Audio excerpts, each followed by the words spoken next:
Light within my heart, light within my thoughts, light within my words. May one and all and everything, blessed and loved, ever be. Welcome. Today I wanted to offer some reflections on the question word how. And, so often we use these words, they're just common words in our English language, but we don't really think of all the implications that even basic words of language can have. How specifically relates to an action. It's a very dynamic word. It's not a noun word, it's a verb word. How did this happen? How can this be done? How could I address this? It can be past, present, or future, but it's still, it's an action word. It's active. Unfortunately, what makes that so ironic is that how is often the word that stops people from moving. When they ask, how could I do this? And because they don't know, they stop moving instead of figuring it out. Thinking in terms of our horizontal relationships, our relationships with each other, and I suppose even our relationships with God. That which is God, the embodiment of highest wisdom and greatest love, that encompasses our ideas of masculine and feminine and personhood and more. When we say how, what comes to mind is a tape series I listened to once of some lectures by the author Barbara Sher, a brilliant woman who wrote her first best-known book, I guess, is called Wishcraft, talking about using your wishes in constructive sorts of ways. And she was talking about how someone made some comment about somebody else's success. He did this, it was easy for him, it was difficult, it was whatever it was. He made some kind of derisive comment. And the other person said, that's how he did it. How are you going to do it? The first basic recognition is that there's more than one way to get something done. And if somebody else succeeded in doing something that you also would really like to do, you don't have to do it the same way they did it. But you do have to figure out a way, any of the 100 or 1,000 possible ways that it could be done. Or you have to decide if maybe that really isn't your dream after all. And the thing with the word how, I guess, is that it seems to me it's very difficult, if not impossible, to separate it from experimentation. That when you say, how shall we do this, or how did this happen, or somehow there has to be some research, some fact-finding, some observation, some measuring, some experimentation. Could this be it? Could that be it?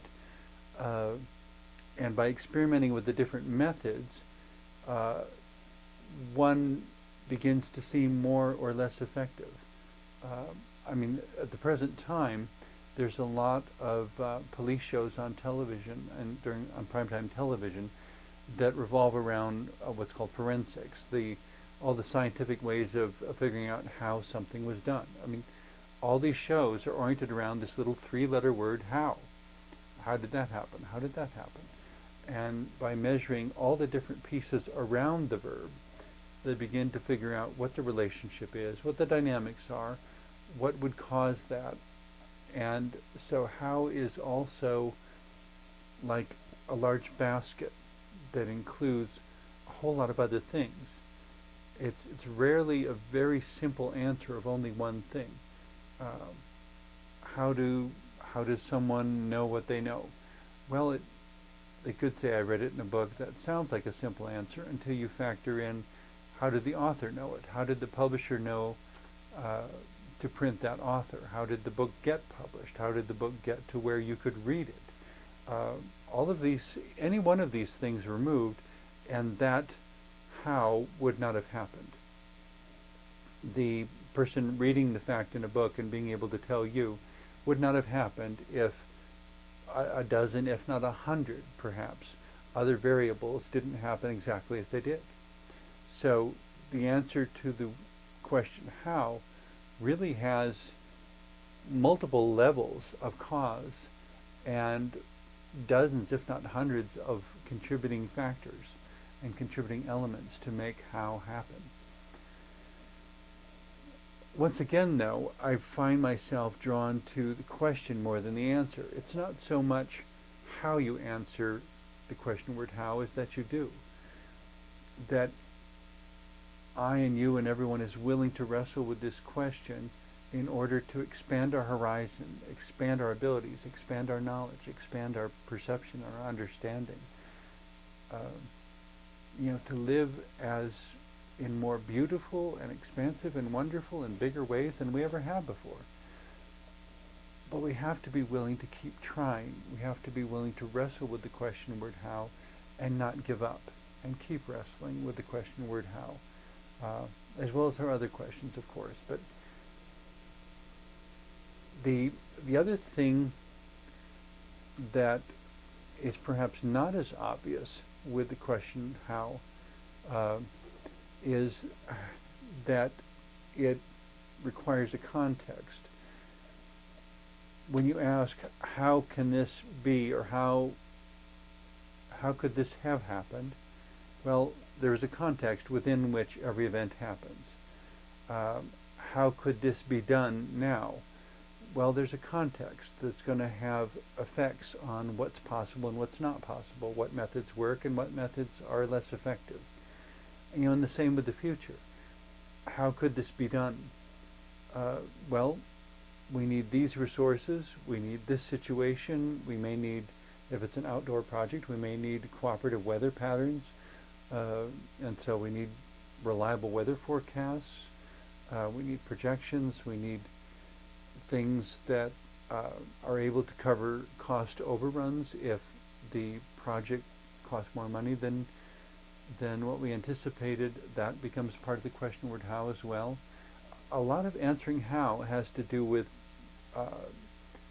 pre-planning, and to some extent it's dependent upon speculation because we don't know in advance whether it will work or not, or whether the resources will appear or not, or whether the weather will cooperate or not.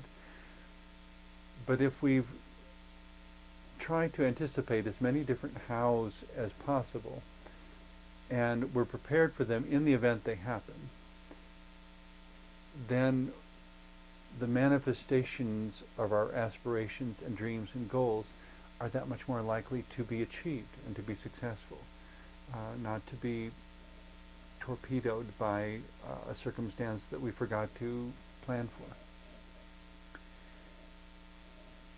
In trying to address production of one of my first Christmas specials many, many years ago, recognizing that I had friends of various belief systems, and not only of various belief systems, but also friends with a variety of different economic levels represented. That some of my friends were rich and some were poor. It's relatively easy to say how a wealthy person could stage at least a Christmas celebration. And just a brief aside, when I use the word Christmas, I'm not referring to a Christian holiday. I'm referring to a December holiday of the 20th, 21st century, the current era, that is oriented around love, around relationship, and well, I wrote a song trying to deal with how to create inclusivity at Christmas time, and maybe if I just share the song with you, and because it kind of speaks for itself in terms of creating inclusivity in Christmas holidays.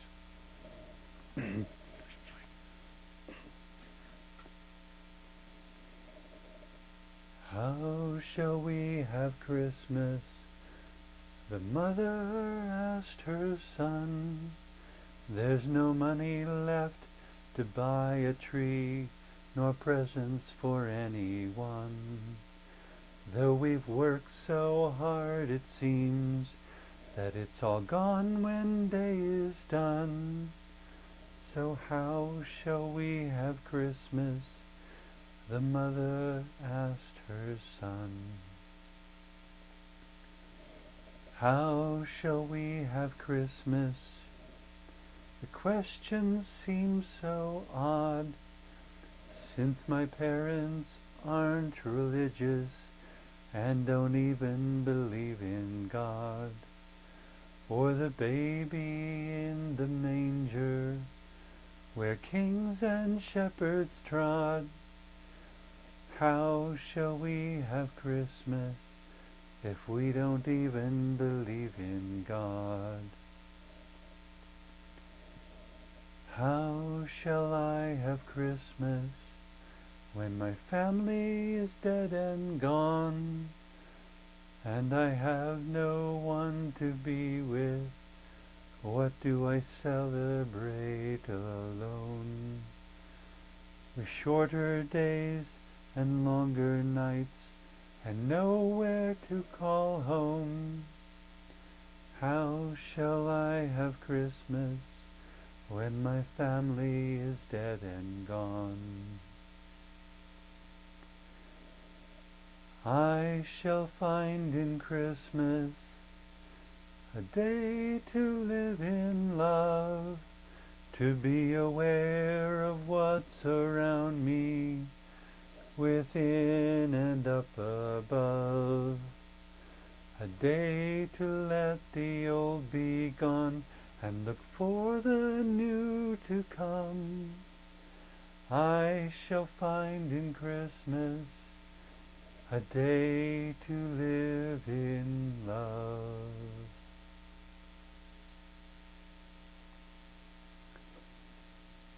In some ways,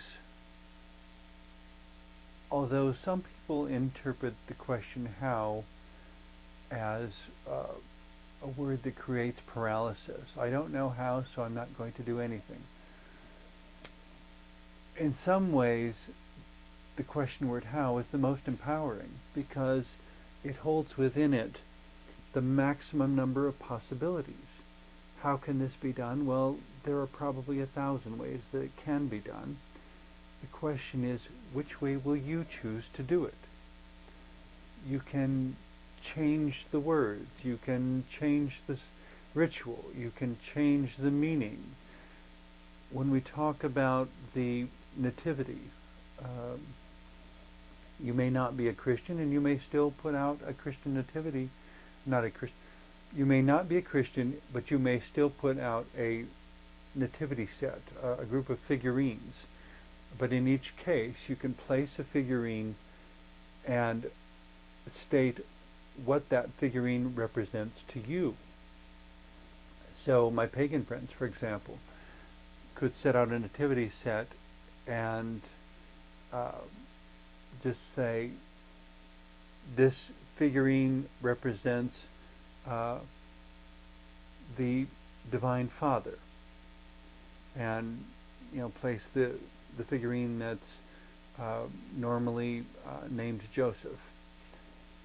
This figurine represents the Divine Mother, and place the figurine that is typically named Mary.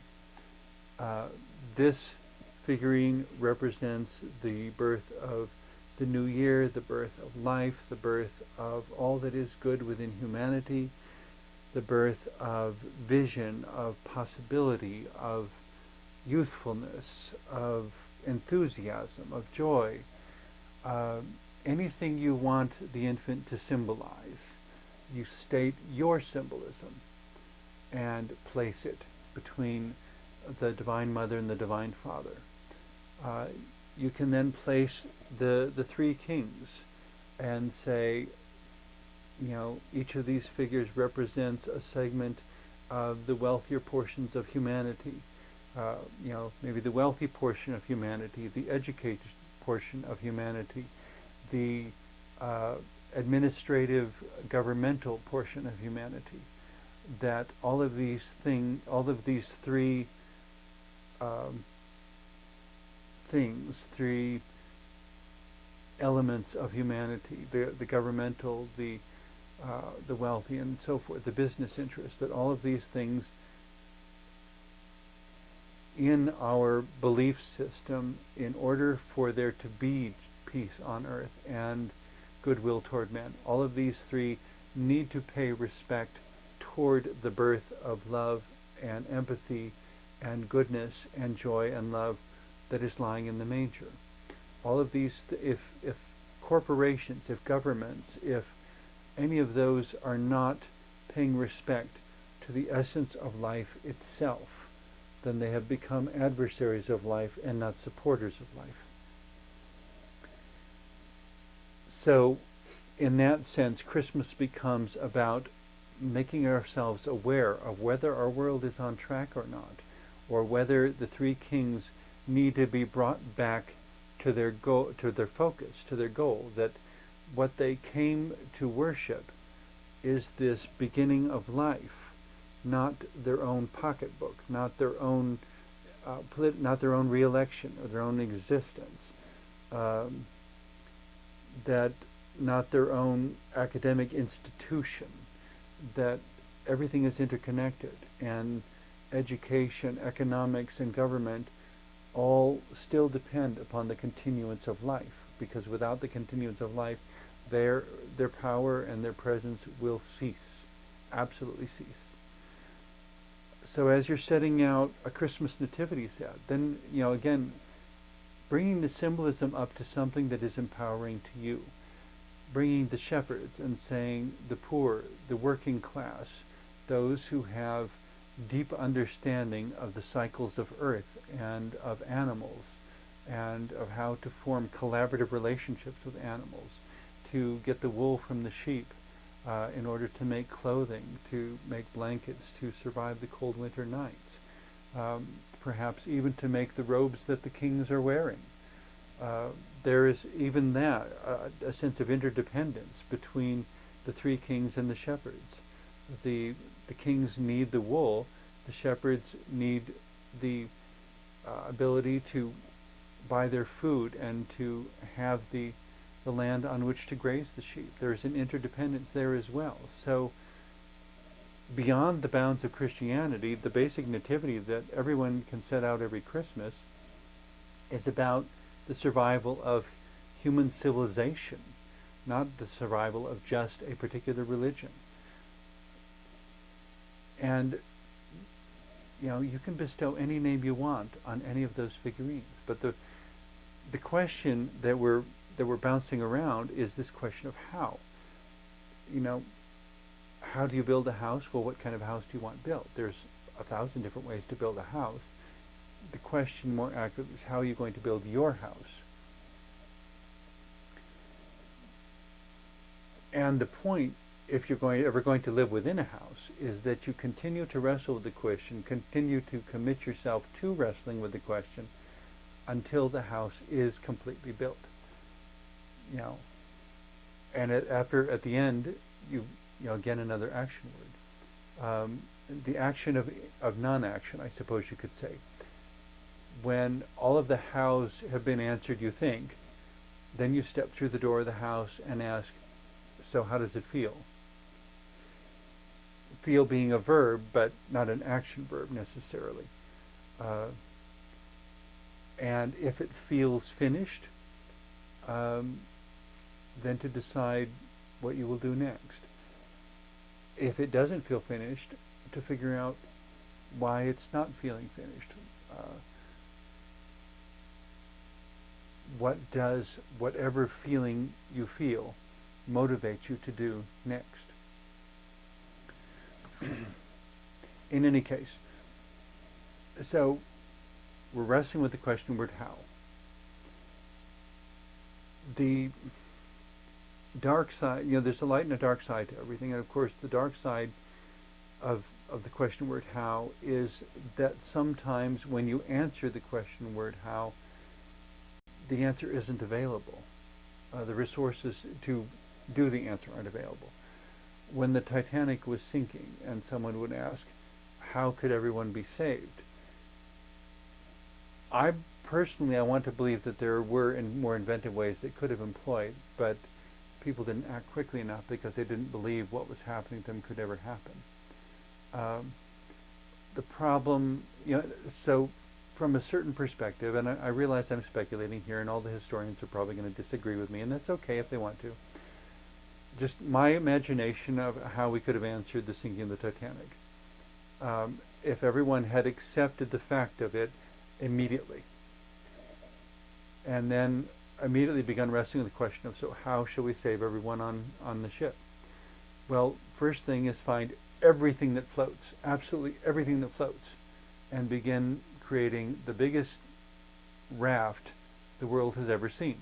Out of everything that floats, tying it together with belts, ropes, doesn't matter, whatever it is. As long as it floats, let's build the biggest raft the world's ever seen. And if everybody on the ship had worked together and everybody had begun addressing those sorts of things, I think it's a little difficult to insist that everyone couldn't have been saved. But the problem, of course, is when you say, how could this happen? How could everyone be saved? And you have people who don't want to try, who maybe they don't believe it's possible, maybe they don't value the people who would be saved. And it's tragic and it's sad. And so the word how doesn't always have a good answer, because it may lead you to the next question. How can this solution be found? Well, you identify a way that it can be found, and you hunt and you hunt and you hunt, and you cannot find any other way that it can be found, that the solution can be found, can be manifested, can be done. So then we have the unpleasant task of asking, how do we live with this not happening? And in the case of the Titanic, since we stumbled onto that example, certain of the rich people, I'm told, when they understood the ship was going down, there was no hope, decided that they wanted to choose their last moments and show how a rich man faced disaster. And so supposedly there were certain wealthy men who were on the Titanic who basically sat down at the table, had a glass of wine in their hands, and stayed where they were until the water came rushing in. That they faced it with composure and with their own sort of symbols of their affluence, I suppose you could say. That was the how they chose when other hows were not available because of lack of resources or a lack of cooperation. There will unfortunately always be times in life when we say, how can I get along with this person? Well, unless that person wants to get along with you, you can't, because you can only build a bridge halfway. How can there be world peace? Well, if there's going to be world peace, basically that means everyone has to agree that world peace is a good thing, and we all have to be part of the solution. If we're not all part of the solution, how can we have, then the question evolves into, how can we have as much peace as we can have without this or that person's cooperation? And if you want to help someone who is brokenhearted over something and they're reproducing their brokenness into the lives of others, and you explain to them how they don't have to be the result of their past experiences, they don't have to be depressed, they don't have to be defeated, they don't have to be impoverished, but it's going to take working together. It's going to take joining hands with